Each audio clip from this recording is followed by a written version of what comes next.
To understand the planet beneath our feet, we have to look past the blue oceans and green forests. Earth has a strict timeline. It has a definitive birth, a peak, and a pre-written death. The first chapter began 4.54 billion years ago in an inferno. Just as this sphere of magma began to cool, a protoplanet roughly the size of Mars, named Theia, slammed into the young Earth. The debris ejected from this impact quickly coalesced to form the Moon, a partner whose gravitational pull locked Earth's axial tilt in place. This stability prevented the extreme climate swings that would have made complex life impossible. With the planet physically stabilized, intense volcanic activity dominated the surface, pumping enormous volumes of water vapor into the primordial atmosphere. As the crust eventually cooled, that vapor condensed. Rain fell for millions of years, flooding vast lowlands to form the first oceans. Having liquid water and an atmosphere did not guarantee survival. Without specific planetary safeguards, Earth could have boiled its oceans away into a toxic greenhouse like Venus, or lost its atmosphere to space and frozen solid like Mars. 4 billion years ago, the Sun emitted only 70. Earth survived its infancy through this intricate, active network of mechanisms, constantly correcting extreme temperature shifts and restoring physical balance after major planetary disruptions. Deep in the early oceans, a tiny organism reconfigured the chemical balance of the world. Cyanobacteria evolved the ability to harness sunlight and split water molecules for energy, discarding a highly reactive byproduct into the water, oxygen. For hundreds of millions of years, nearly all of that waste oxygen reacted instantly with dissolved iron. As you can see in these rock formations, the reaction rusted the oceans, creating alternating bands of red and gray as iron oxides continuously settled onto the seafloor. Once those chemical reservoirs filled up, oxygen flooded the atmosphere. The organisms alive at the time lacked defenses against such a reactive molecule, and the sudden buildup triggered a massive die-off. This oxygen also destroyed atmospheric methane, thinning the planet's insulating blanket and plunging Earth into a global ice age. Life eventually adapted to the new atmosphere, and by the Cambrian period, around 541 million years ago, physical evolution accelerated rapidly. Notice the compound eyes and armored shell preserved on this trilobite fossil. Once organisms began hunting, the entire ecosystem was locked into a race for sharper weapons and thicker defenses. That competition eventually pushed aquatic life onto the barren continents. Primitive plants formed symbiotic relationships with fungi to break down solid rock, creating the planet's first fertile soil. As massive forests spread, their roots accelerated rock weathering, pulling massive amounts of carbon down from the atmosphere and cooling the globe. Biology and geology merged into a single planetary engine. Life was terraforming the surface, physically rebuilding the atmosphere and regulating the climate through its own metabolic waste.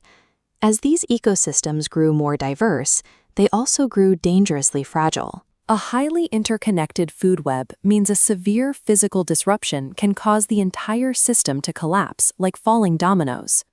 252 million years ago, eruptions from the Siberian traps pumped trillions of tons of magma and toxic gases into the sky for hundreds of thousands of years. Global temperatures spiked, the oceans turned acidic, and over 90% of marine species suffocated in an event known as the Great Dying. Yet every massive collapse left behind a completely empty playing field. Look closely at the skeletal structure and feathered wing imprints on this Archaeopteryx fossil. When dominant species are wiped out, previously small, marginalized creatures find the ecological space to evolve rapidly, taking on entirely new shapes and survival strategies. The most dramatic reset hit 66 million years ago. A celestial body roughly 7 miles wide struck the shallow sea right here, along the curve of the modern-day Yucatan Peninsula. The energy released was greater than the entire modern nuclear arsenal combined. Billions of tons of vaporized rock and sulfur blasted into the stratosphere, blocking out the sun for years. Without sunlight, the plants died. Without plants, the herbivores starved, and the apex predators quickly followed in a complete bottom-up collapse. You can point to the exact moment the 160 million-year reign of the dinosaurs ended. This thin, pale band of rock, shown right next to a U.S. quarter, is a global layer of iridium-rich dust. That tiny sliver of sediment is the only physical boundary separating a planetary apocalypse from the era of mammals. Total ecological collapse clears away entrenched biology. If that asteroid had missed, the dinosaurs would have maintained their absolute control over the continents, and the small, burrowing mammals that eventually led to humanity would have remained hidden in the dark. Out of the ashes of that destruction, the planet settled into a new rhythm of ice ages. Humans arrived as the latest iteration of this deep time cycle of survival. We took a different path. Humans developed the ability to use language to encode knowledge, creating a shared memory that could be passed down across generations. Insights gained by an individual no longer died with them. That continuous chain of shared information compounded over centuries, allowing us to decode the layers of rock beneath us.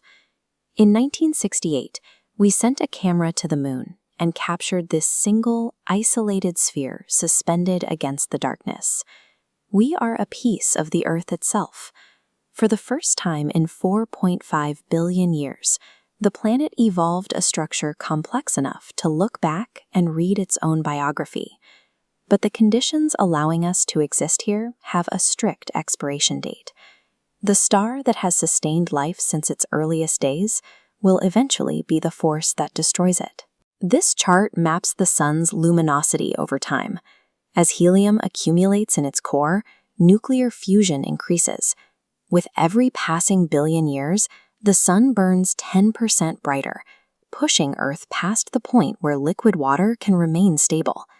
As global temperatures spike, rock weathering will accelerate until carbon dioxide levels drop too low for plants to perform photosynthesis. As the forests suffocate, animal food webs will collapse. The oceans will evaporate into a runaway greenhouse effect, and the biosphere will be stripped back down to single-celled microbes.